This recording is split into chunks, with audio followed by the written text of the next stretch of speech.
Stop. We not gonna even go there. I stopped a major thing for Beyonce. I'm going to do it right now. We're older. She's married. Okay, pause whatever you're doing for a second, because what you're about to hear is not just another rumor. This is one of those moments where the internet stops, blinks twice, and says, wait, what? Imagine the strongest woman in the music industry, the one who never breaks character, never slips, never shows weakness in public. Now, imagine her crying, not behind closed doors, not in a song, but because a name she trusted said something she can't take back. Beyoncé, tears, betrayal, and a story involving Jay-Z, Kelly Rowland, and a third voice that nobody expected to speak up like this, Lala Anthony. Yeah, that Lala, the friend, the insider, the one who's been in rooms we only see in blurry paparazzi shots. When her name got attached to this, everything shifted, because this wasn't some random blogger fishing for clicks. This felt personal, and once the words were out, there was no stuffing them back in. But I am going to save this conversation for Jay-Z. Jay-Z, you're watching. I know you're watching because you got people calling me. Stop having people call me. You can call me yourself. You know how to get my number. You know you got people calling me. Call me yourself, because this right here is going to go viral. What really happened behind those studio doors? Why now? And why does this feel like the kind of secret that's been suffocating for years? Buckle up, because this story goes way deeper than gossip. To understand why this hit so hard, you have to understand the history. Beyoncé and Kelly Rowland weren't just group mates, they were family. Destiny's Child wasn't built in a boardroom. It was built in bedrooms, on tour buses, in tiny apartments where dreams were bigger than the space they lived in. But yes, Ray J, from what I was told, from being inside at the highest level, that Jay-Z likes to watch Beyoncé with different men, such as Ray J. Beyoncé and Kelly grew up together, they cried together, they survived rejection together. When one hurt, the other felt it. They called each other sisters long before the world ever did. And when Destiny's Child took over the world, that bond was part of the magic. Fans didn't just see talent, they saw love, loyalty, and trust. Then came Jay-Z, the power couple era, the empire. Beyoncé went from star to untouchable icon, and while the world celebrated, something quietly shifted behind the scenes. Kelly was still there, but not the same way, not front and center, not attached at the hip anymore. Fans noticed it slowly, the missing appearances, the forced smiles, the way interviews changed tone when certain names came up.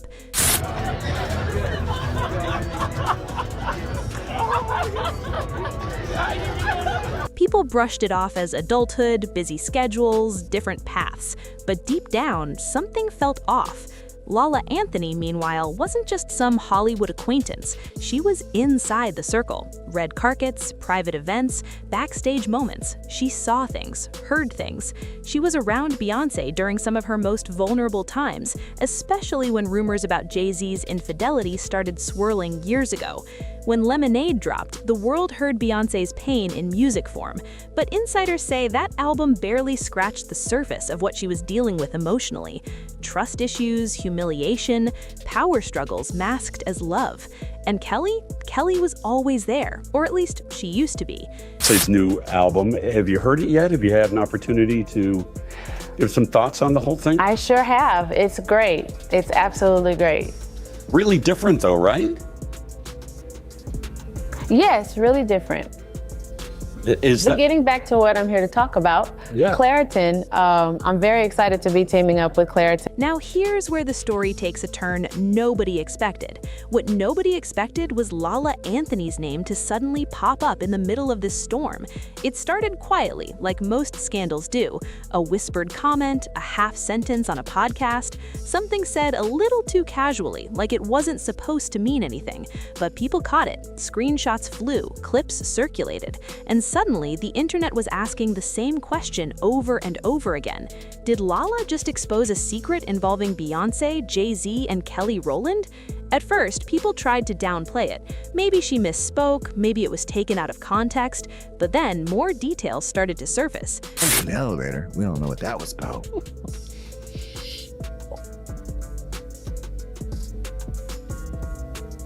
Again, I don't even have free passes to the 40/40 club. Like, And how you spent a lot of money on all the Renaissance. but I did that because I never ever wanted to ask for anything free. Because Floyd Mayweather taught me a long time ago, don't ask nobody for nothing free because you don't want to be obligated to them. I pay for everything because I don't ever want people to say, why you say that? Don't say that. Nobody calls me and says, I say what I want to say. According to multiple insiders, Lala had been venting privately, feeling iced out, feeling cut off from Beyoncé's world. And in those moments, words slipped. Allegedly, she claimed that years ago, during a very complicated period in Beyoncé and Jay-Z's marriage, lines were crossed, boundaries blurred, and Kelly wasn't just a supportive friend anymore. Let that sink in. The story being whispered wasn't about love. It wasn't romantic. It was messy, emotional, confusing. A situation where power, trust, and vulnerability collided. The alleged claim was that Jay-Z and Beyoncé, trying to save their marriage, experimented in ways that nobody outside their circle was supposed to know about, and Kelly, the one person Beyoncé trusted with her life, was somehow pulled into it, not as a victim, not as an outsider, but as a participant. We always tried to work out our differences and communicate between each other. We always tried to communicate, but we were having problems for a while now. Now, before you roll your eyes and say this is too wild to be true, here's the part that shook people: Beyoncé's reaction. Because sources close to her say when she found out Lala had been talking, she broke down. Not angry yelling, not diva behavior. Tears. Real tears. The kind that come from deep betrayal. Because even if the story isn't fully true, the fact that someone she trusted would even hint at it publicly was devastating. But here's the twist. The tears weren't just about embarrassment. They were about Kelly. You know how, like, you'll kind of talk yourself out of things? Like, I used to do that. Yeah. And now, like, I'll catch myself, like, about to do it. I'm like, no. Here we go. I'll just, like, reposition the thought to not be glass half empty, but half full. According to insiders, whatever happened back then caused a permanent crack in Beyoncé and Kelly's relationship.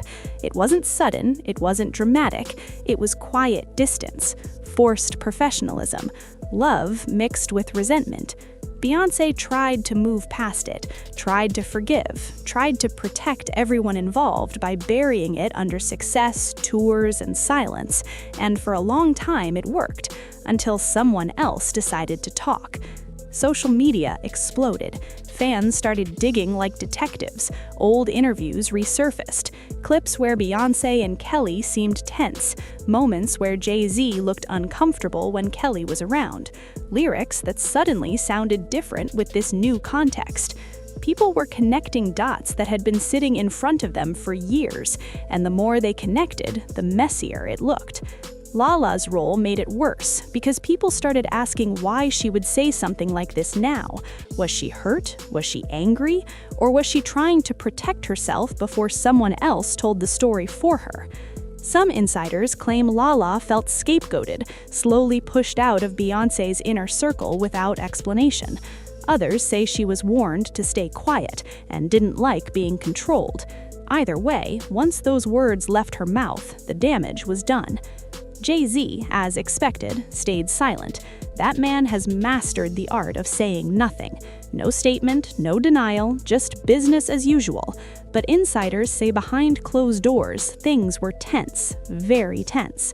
Beyoncé wasn't just dealing with public rumors, she was reliving old wounds, old arguments, old nights where trust shattered and had to be stitched back together just enough to survive. And Kelly?